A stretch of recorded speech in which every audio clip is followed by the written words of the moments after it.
iPhone 7 mini telefonlarimiz keldi. Ikkita sim karta o'qiydi.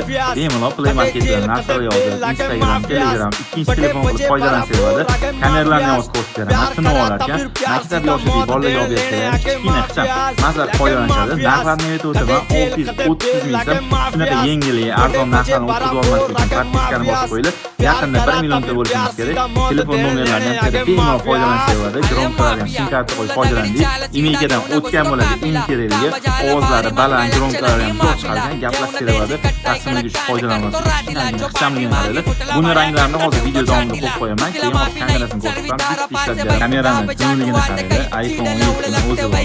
Orqa kameralardan ham foydalanadi. Oldi kamerasi tamom telefonni hozir tinib ko'rsatmayapti. Ya'ni hayotiy ko'rsatadi. Tinib ko'rsatadi. Keyin undan tashqari Instagram, Telegram yozib qo'yib foydalansa bo'ladi. Ranglari bor. 630 ming so'mdan